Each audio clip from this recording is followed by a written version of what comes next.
Okay, hello, and my name is Ephraim, and yeah, today I've come here to talk about something that I think would answer questions that I get from a lot of people.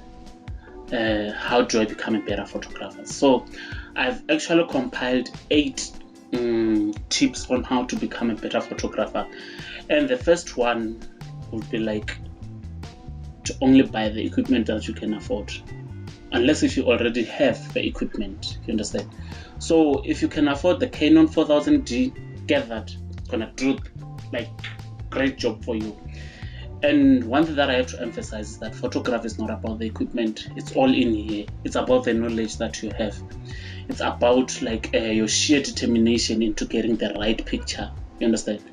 I didn't start with an expensive camera. I still don't have an expensive camera, but I do things that most people that have expensive cameras cannot do. You understand why? Because I'm willing to get the knowledge to take better photographs. You understand?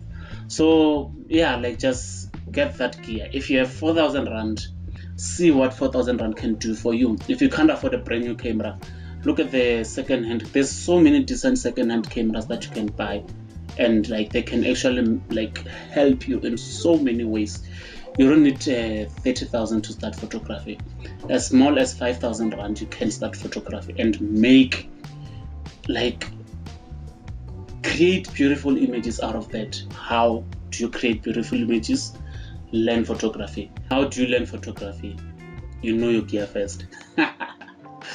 Okay, let me just put it properly. Number 2 is know your gear. The more you know your gear, the more you'll see where your gear excels and where it lacks, and by that it will help you know when to buy new equipment so that you can cover up where your gear is failing. But you don't just wake up and say, you know what, I actually need lights, I should buy lights. You understand? Why are you buying lights? You must have that question in your mind. Why? What made you want to buy lights as a photographer? And if you don't have an answer to that, it means you haven't used your gear to the full potential. Learn your gear, know your gear, know the capabilities and the limitations of your gear. Once you know all those things, you'll travel far with photography. You'll do amazing stuffs. You understand? So don't just wake up and say, I need a 24mm Canon f2.8 which costs 11,000 rand, and then you go and spend 11,000 rand only to realize that the 5,000 rand lens that you had can do all the things that lens set could do, and sometimes even better, because kit lenses are amazing, trust me.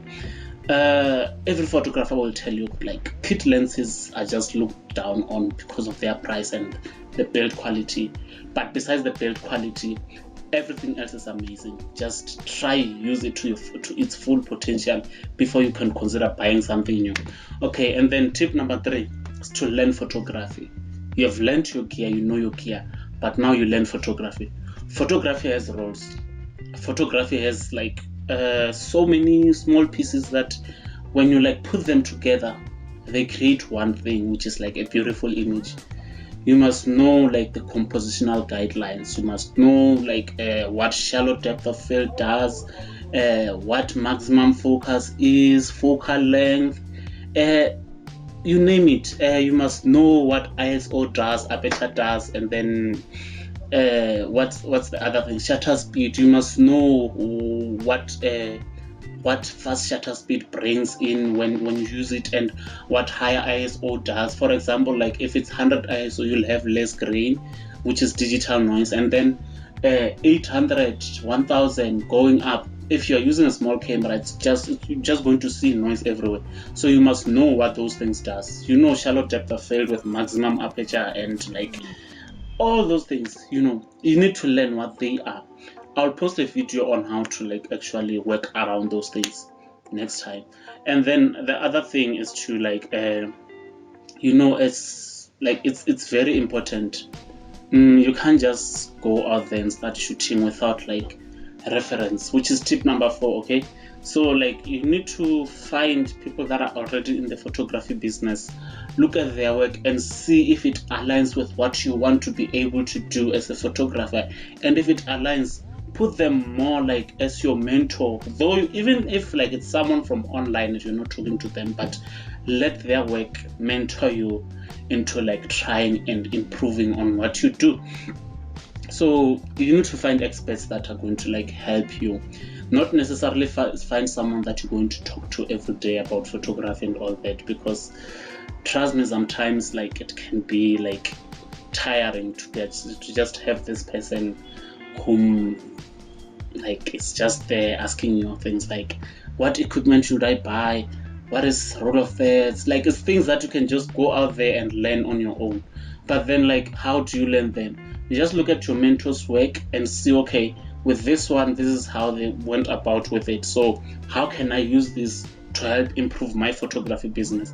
Just work around like that, and you'll see like your work is going to improve over time.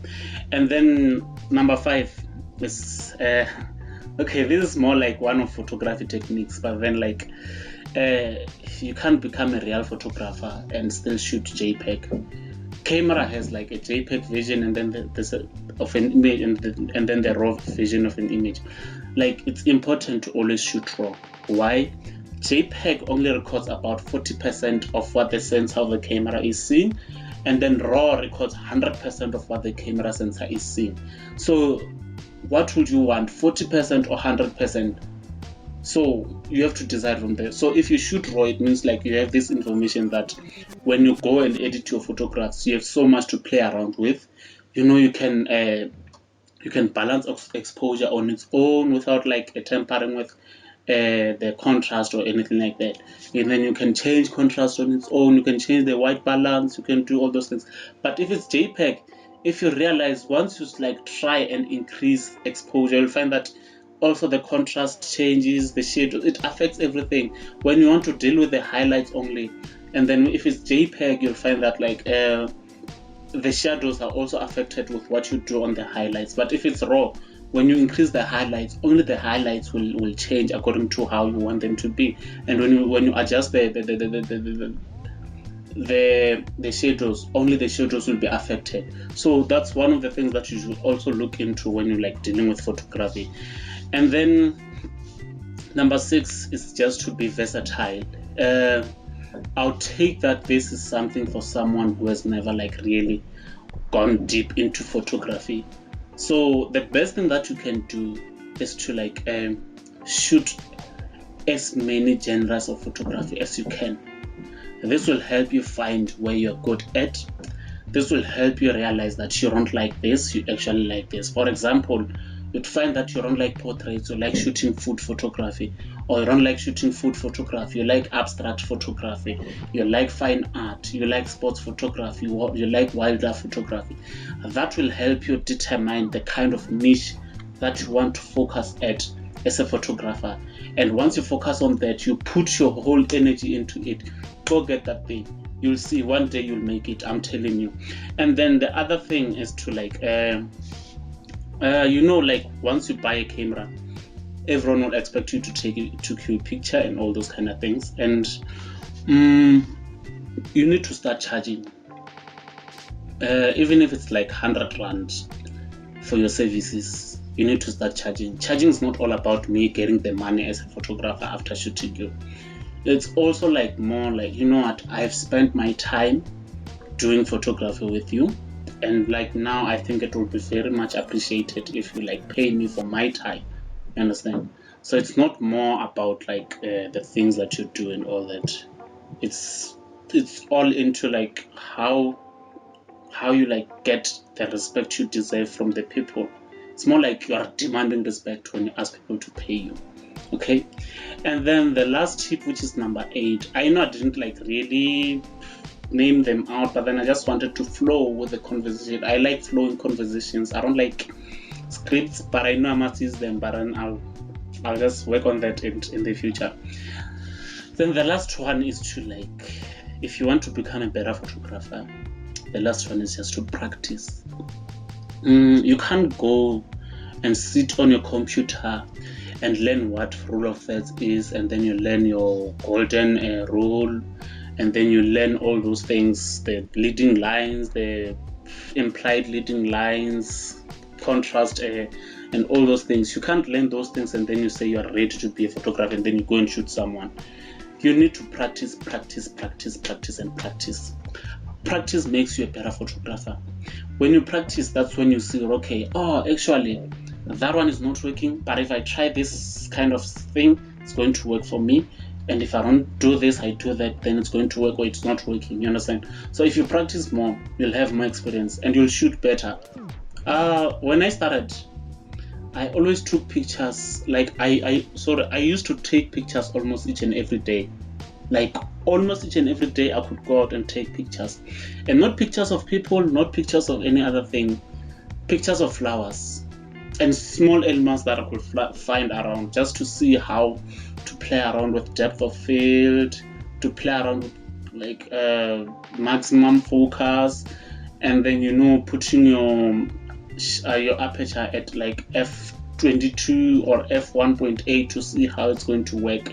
You understand? So I just basically trained myself to work better on those fraternities, and it has worked so well for me. I became a better photographer just because I practiced more.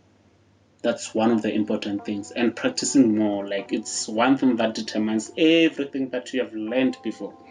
And trust me, the results are going to show after some time that this person put his or her time on the craft that they're trying to make.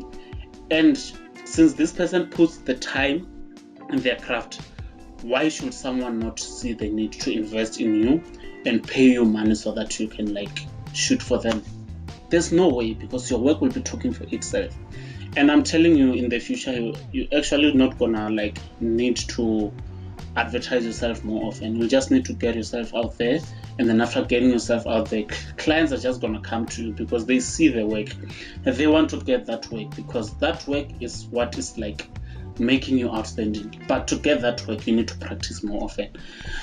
For today, that's all I have for you, and I'm gonna like make more videos on photography as time goes on. Thanks and bye. Enjoy your day.